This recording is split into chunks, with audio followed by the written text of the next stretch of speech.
Bonjour à tous, bienvenue sur Citrouille Citron. Aujourd'hui, direction la cuisine pour concocter ensemble un dessert ultra savoureux, ultra régressif. Il y a certains ingrédients qui se marient à la perfection. Si on prend la pomme, la cannelle, on sait que ça va aller très bien ensemble. Quand on pense à la poire, pour moi la poire ça va très bien également avec le chocolat. Je vous propose aujourd'hui du coup de préparer ensemble un moelleux choco-poire qui va envoyer du tonnerre. Ça va être un gâteau ultra mou, ultra moelleux, ultra savoureux. En termes d'ingrédients, vous allez avoir besoin de poires. Alors moi c'est toujours des grosses poires de réserve, donc prenez à peu près 4 poires en poire classique, Guyot, Conférence ou autre. Ici c'est toujours la Novembra là, qui pèse 600 à 800 grammes, donc j'en ai que 2, ça suffira amplement. Donc vous allez avoir besoin de poires. Pour faire un gâteau choco-poire, forcément vous allez avoir besoin de chocolat. Je vous invite à prendre un chocolat noir. Vous aurez également besoin de cacao parce que franchement, il n'y a jamais trop de cacao dans sa vie, on est d'accord? Donc du cacao, qui dit gâteau, dit également besoin de beurre, de farine, de sucre et également d'œufs. Ça va être très simple à préparer, très rapide. Vos poires, alors vous pouvez tout à fait les éplucher. De mon côté, j'aime bien garder la peau des fruits, ça vous le savez maintenant. Vous allez bien les couper, les détailler en gros dés. Et ce sera à peu près la seule découpe que vous aurez à faire de cette recette-là. Tout le reste, c'est du mélange. Les poires, bien entendu, vous pensez à enlever les pépins qui sont au milieu, hein, on est d'accord?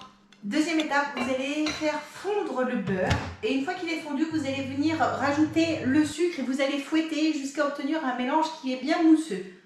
Ensuite, vous allez battre vos œufs, donc vous mélangez le blanc, le jaune, on utilise tout, vous battez tout ça et vous allez venir verser vos œufs dans la préparation qui contient le beurre et le sucre. Vous battez régulièrement et une fois que c'est bien homogène, dans ce saladier-là, vous allez venir rajouter la farine et le cacao. Et une nouvelle fois, assurez-vous que tout soit très bien homogène. Vos morceaux de poire découpés, vous allez venir les mettre dans un moule assez épais qui peut aller au four.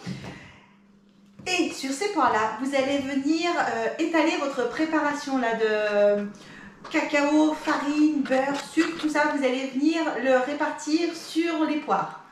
La dernière étape de cette recette, donc vous voyez, elle est vraiment ultra simple, ça va être de venir saupoudrer vos morceaux de chocolat noir. Donc moi c'est des pistoles, ça va être super simple à saupoudrer. Si vous utilisez des tablettes de chocolat de cuisine, coupez-les en éclats. Ça va venir en fait, ça va fondre un petit peu et quand ça va refroidir votre gâteau, vous aurez ainsi des pépites de chocolat à l'intérieur, sur le dessus plutôt, pardon. Si vous voulez rajouter un petit peu un côté craquant à ce fondant, vous pouvez tout à fait parsemer des éclats de noisettes par exemple ou des éclats d'amandes, ça rajoutera une autre dimension à votre dessert. Moment gourmandise autorisé parce que ça simplifie le lavage ensuite.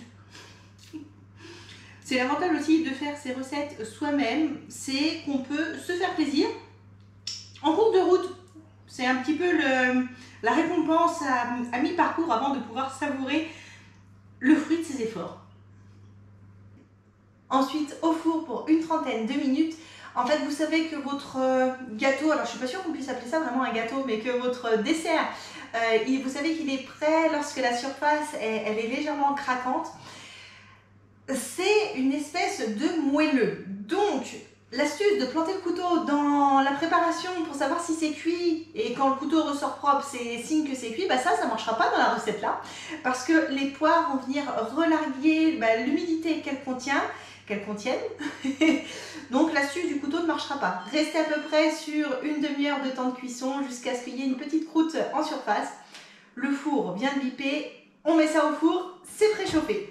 La recette elle est maintenant terminée. Je vous invite à laisser refroidir le gâteau avant de servir. Alors je suis un petit peu embêtée parce que je ne sais pas comment appeler ce dessert là parce que c'est pas vraiment un gâteau, c'est pas vraiment un moelleux, c'est pas vraiment juste des fruits et du chocolat. Si vous avez une idée de titre mieux que moelleux choco-poire, je suis preneuse. En tout cas, ça passe très bien en dessert, ça permet d'écluser les poires de fin de saison. qui s'abîme un petit peu tout en assouvissant cette envie de chocolat noir qui des fois arrive comme ça, on ne sait pas d'où. Choco, poire, ça va très très bien ensemble. Je vous invite à tester cette recette-là. J'espère qu'elle vous a plu. Si c'est le cas, comme d'habitude, pensez à liker la vidéo, à vous abonner à la chaîne si ce n'est pas déjà fait et à cliquer sur la petite cloche si ce n'est pas déjà fait non plus pour être averti de la parution de la prochaine vidéo. Et moi, je vous dis à très bientôt sur Citrouille Citron.